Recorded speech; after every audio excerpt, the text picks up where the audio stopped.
Everyone, welcome back to my channel. অনেক দিন পর আমি একদম সরাসরি ক্যামেরা নিয়ে আপনাদের সামনে। তো সব সময় পসিবল হয়ে ওঠে না যে আমি ডাইরেক্ট মানে শ্যুট করে নিয়েই আপনাদের সাথে সব কিছু শেয়ার করব। তো অনেক সময় অনেক রকম সিচুয়েশান থাকে যেটা মনে হয় যে পরে ভয়েস ওভার দিয়ে দেবো। তো ওই জন্য সব সময় এটা করা পসিবল হয়ে ওঠে না। আর আজকে যখন আমার সময় হয়েছে তো ভাবলাম এটা আর ভয়েস ওভার দেবো না, সরাসরি আমি এই শ্যুটটা করে নেব। আজকেও আসছে, হয়তো মাও সাথে আসবে। মাকেও বলেছি বারবার করে আসতে, দেখা যাক মানে সিচুয়েশন দেখে ও মাকে নিয়ে আসবে। আমার একদিন আগে থেকে আসার একটাই কারণ, আমার ইচ্ছে ছিল জামাই ষষ্ঠীর দিন দুজনেই একসাথে ঢুকবো। বাট কিছু করার নেই, অনেক সময় সিচুয়েশন সাথ দেয় না। তো ওখানে যেমন মা অসুস্থ, আমার মাও অসুস্থ। মানে একা হাতে মা এতগুলো রান্না, এত কিছু মানে আইটেম বানিয়ে উঠতে পারবেন না হয়তো। ওই জন্য আমি তাড়াতাড়ি চলে এসেছি, একদিন আগে থেকে চলে এসেছি যাতে মার সাথে একটু হেল্প করে দেওয়া যায়, কারণ মাও এখানে অসুস্থ, আমি এত চাপ দিতে চাই না। তো আমি ওখানে আর এখানে দুটো বাড়ি এমনি আমাকে সিচুয়েশান একদম তাল মিলিয়ে চলতে হয়। তো কোনো ব্যাপার নয়, যেরকম সিচুয়েশান সেরকম সবার সাথে ভাগ করে নিতে হবে। তো এই আর কি। আর যার বাড়িতে আমার তো দাদা ভাই কেউ নেই যে আমার বৌদি টৌদি থাকবে, একটু মজা করে একটু আসবো, আনন্দ করে আসবো, বসে বসে খাবো, চলে যাব। তো ওটা আমার ভাগ্যে নেই। দু বোনই আমরা যা পারি দু বোনই করি। তো যাই হোক, বেশি কথা বলবো না, প্রচন্ড গরম এখানে। কালকে একটু হালকা বৃষ্টি হয়েছিল, কিন্তু অতটাও ঠান্ডা ওয়েদার হয়নি। একদম ভ্যাপসা গরম, আমি কথা বলতে বলতে একদম ঘেমে যাচ্ছি, বিরক্ত লাগছে। তো বেশিক্ষণ আমি আর এখানে কথা বলবো না, কারণ অনেক রকমের আইটেম আজকে আমাকে রান্না করতে হবে। ফার্স্ট জামাই ষষ্ঠী বলে কথা। তো আবার যদি টাইমে কমপ্লিট করতে না পারি তাহলে আবার সব ঘেটে ঘ হয়ে যাবে। তো একা হাতে আমাকে সব কিছু রান্না করতে হবে।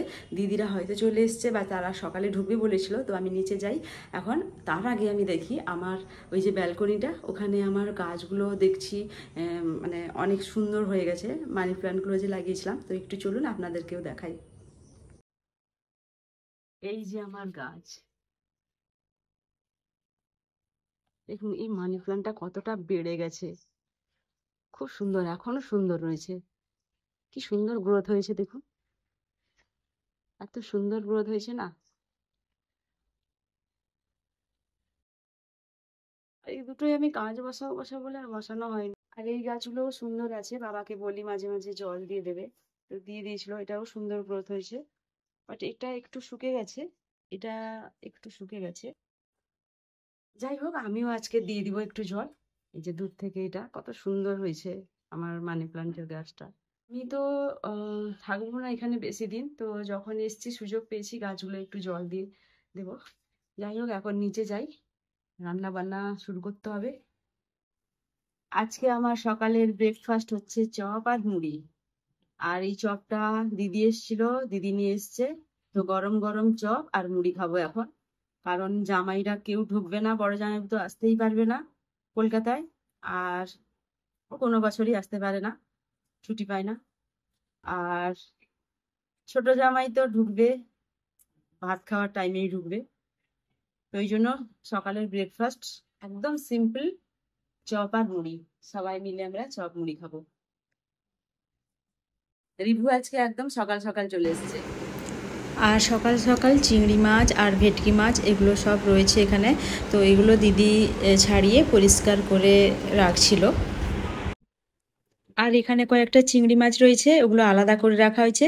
ওগুলো ওকে বলছিলাম যে তুই কয়েকটা চিংড়ি বার করে রাখ, ওগুলো আমি ডাব চিংড়িতে দেবো, আর ওগুলো তুই কাটবি না, ওগুলো আমি কাটবো, ওগুলো একটু ডেকোরেশন করার জন্য দেবো। আর বাকিগুলো তুই ভালো করে পরিষ্কার করে সবটা ছাড়িয়ে দে।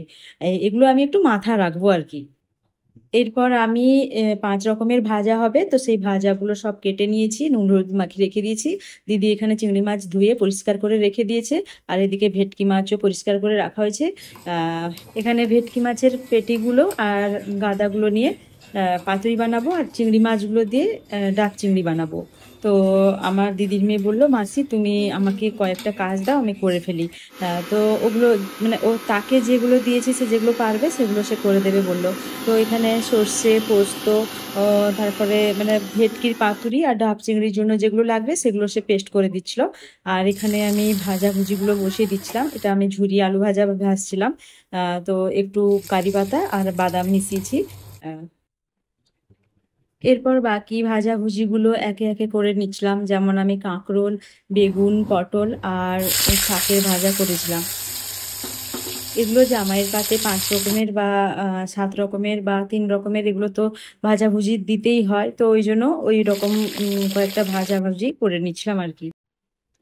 ভাজাভুজি কমপ্লিট হয়ে গেছিলো, তারপরে আমি বসিয়ে দিয়েছিলাম চিকেন, কারণ ওগুলো অনেকটা টাইম লেগে যাবে, কারণ 2 রকমের মাংস রান্না হবে, তারপরে পাতুরি রয়েছে, ডাব চিংড়ি রয়েছে, তো ওই জন্য মাংসটা বসিয়ে দিচ্ছিলাম, মানে চিকেনটা আগে করে নিচ্ছিলাম।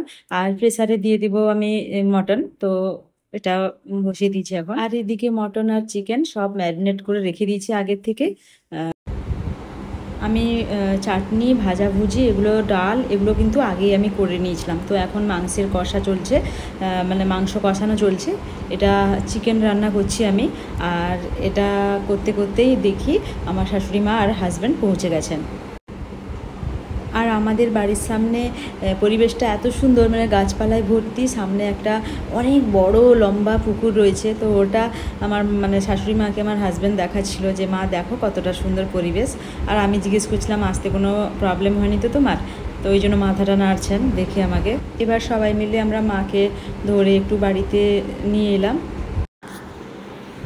মা বাড়িতে ধরে ধরে হাঁটতে পারেন, কিন্তু বাইরে গেলে কখনো একা হাঁটতে পারেন না, ভয় পান। তো ওই জন্য সবাই মিলে আমরা ধরে নিয়ে আসছিলাম। আর আমরা জেনে গেছি কিভাবে কি ধরলে কীভাবে নিয়ে আসা যায়, তো ওই জন্য আমাদের সাথে কমফোর্টেবল।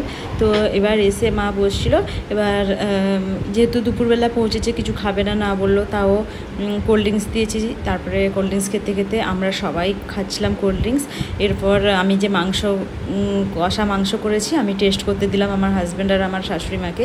তো ওরা ওগুলো খুব মানে বসে বসে বেশ ভালোভাবেই খাচ্ছিলো। আর আমারও ভালো লাগছিলো, কারণ আমি এমনিতে লেট করে দিয়েছি, আমার আরও রান্না বাকি রয়েছে। আমি শুধু ভাবছি, টেনশান করছি যে আমার কখন শেষ হবে, কী হবে, আমি পারবো কি না। তো যাই হোক, মোটামুটি এইভাবে করে রান্নাগুলো করছিলাম। আর আমি তো ভিডিও করার একদম সুযোগ পেয়েছিলাম না। আমার হাজব্যান্ড এসে কয়েকটা ভিডিও করলো, ও ফুটেজগুলো নিয়েছিল বলে আপনাদের সাথে শেয়ার করছি, কারণ রান্না করব না, ভিডিওর দিকে মন দিব। যাই হোক, এখন ডাব চিংড়ির প্রিপারেশান চলছে, আর প্রায় কমপ্লিট হয়ে গেছে। আর একটা পাতুরি হলেই আমার রান্না কমপ্লিট হয়ে যাবে। তো ডাবের মধ্যে ওই ডাব চিংড়ির এগুলো দিয়ে ভাপে মানে বসাবো, ডাবটাকে পোড়াতে হবে। আর এই ডাবটা না আমি কালকে যে এসেছিলাম দোকান থেকে নিয়ে এসেছিলাম আর কি। আমি কাটিং যেভাবে চাইছিলাম ওটা পারলাম না, কোথাও ওরকম যন্ত্র ছিল না। যাই হোক, এটা আমার কাকুর ছেলে ভাইকে দিয়ে কাটিয়েছি, আমি পারছিলাম না, ও সুন্দর করে কেটে দিয়েছে। আর দেরি হয়ে যাচ্ছে দেখে সঙ্গে আমার হাজব্যান্ড একটু হেল্প করে দিল, সে ওই পাতুরি বাঁধাতে একটু হেল্প করছিলো, বেশ অনেকটা কাজ তাড়াতাড়ি হয়ে গেল। যাই হোক, এরপর আমি অনেকগুলো মানে আইটেম তো হয়েছে, তো ওই জন্য এগুলো একটু টাইম নেয়। তো এগুলো করার পরে আমি তাওয়া গরম করে তেল দিয়ে পাতুরিগুলো রান্না করতে দিয়ে দিয়েছিলাম। আর এই পাতুরিটা একটা উঠে গেলে আবার একবার দিতে হবে, তো এগুলো টাইম নিয়েই করতে হয়।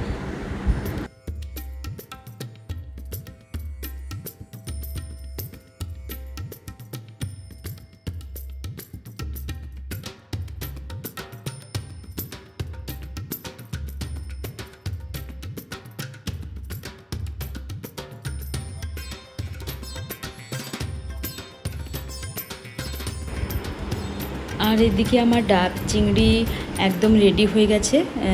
তো গ্যাসে পোড়াতে দিয়েছিলাম, পুড়েও গেছে। 2টো ডাব এরকম বসিয়েছিলাম। আর এদিকে দেখুন আজকে কী কী রান্না করেছি। সাদা ভাত, এদিকে রয়েছে চিকেন কষা,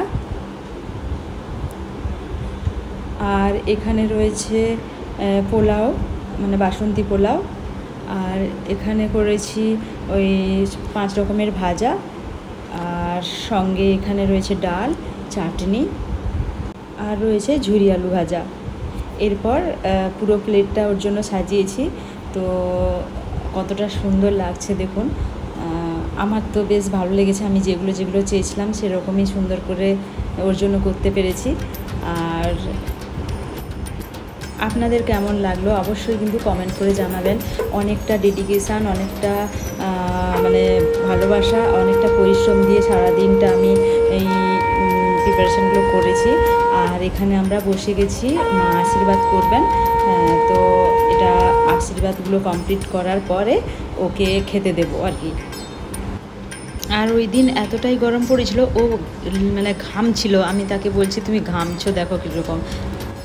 আর আশীর্বাদ কমপ্লিট করার পর গিফট দেওয়ার পালা। এবার ও কিছু আনেনি, আমার মাও কিছু আনেনি। আমরা আগে থেকে বলে দিয়েছিলাম যে কোনো কাপড় চোপড় যেন কেনা না হয়, কারণ যে যার মতন করে কিনবে। আর আমার হাজব্যান্ডের শরীরের মানে ওই মাপটা আপনি একটু প্রবলেম হয়, ফিটিংসের ব্যাপার থাকে, তো ওই জন্য ওকে টাকা দিয়ে দিয়েছিলো মারা, আর মাদেরকেও ও টাকা দিয়ে দিয়েছিলো। আর এরপর খাওয়ার পালা। তো যার দিন আজকে, ওকে তো ভালোভাবে সাজিয়ে খেতে দিতে হবে, তো এরকম করে আমি ওকে সাজিয়ে দিয়েছিলাম। আর একটু ফটো সেশনও চলছিল। আমি বললাম একটু, ও বলছে গরমে ঘামছি, তুমি ফটো টটো একটু তাড়াতাড়ি করো, আর এদিকে খিদেও পাচ্ছে। তো যাই হোক, মোটামুটি করে একটু সুন্দর করে সাজিয়ে ফটো নিয়েছি। দেখুন এত সুন্দর করে রান্নাবান্না করেছি, এত পরিশ্রম দিয়েছি, একটু তো ফটো সেশন করবো, তাই না? সবাই তো এখন সোশ্যাল মিডিয়ার যুগে ফটো তো তোলেই, আর আমি যেখানে ভিডিও বানাচ্ছি সেখানে তো একটু করবোই। আর এদিকে আমার এক ভাই, আর এটা তো ছোটো কাকুর ছেলে, তো ওদেরকেও ডেকেছিলাম। মেজো কাকুর ছেলেকেও বলেছিলাম, মেয়েকেও বলেছিলাম। ওরা বাড়িতে কেউ নেই, কারোর টিউশন আছে, পড়াশোনা আছে, তো আসতে পারেনি। আর এখানে আমার ওই ভাইটা নিয়ে এসেছিলো আম, আর আমার হাজব্যান্ড আম, মিষ্টি, দই আর লিচু এগুলো নিয়ে এসেছিলো। তো ওইগুলো সবাইকে আমি দিয়ে দিচ্ছিলাম, সবাই মিলে খাবো, ভালো লাগবে, সবাইকে দিচ্ছিলাম।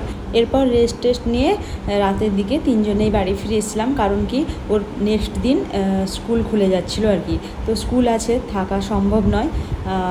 তো কেমন লাগলো আজকের জামাই ষষ্ঠীর ব্লগটা অবশ্যই আপনারা কমেন্ট করে জানাবেন। আর সত্যি যদি একটু ভালো লাগে তাহলে একটা লাইক দিয়ে দিবেন, আর লাইক কমেন্ট শেয়ার করতে একদম ভুলবেন না। নতুন যারা দেখছেন তাদেরকে আমি বলবো অবশ্যই আমার পাশে থাকুন, চ্যানেলটা সাবস্ক্রাইব করে আর একটু সাপোর্ট করুন, তাহলে আমি এগিয়ে যাব। আজকের মতো ব্লগটা এই পর্যন্ত, নেক্সট ব্লগে দেখা হচ্ছে। ততক্ষণ সবাই ভালো থাকুন, সুস্থ থাকুন, বাই বাই, টেক কেয়ার।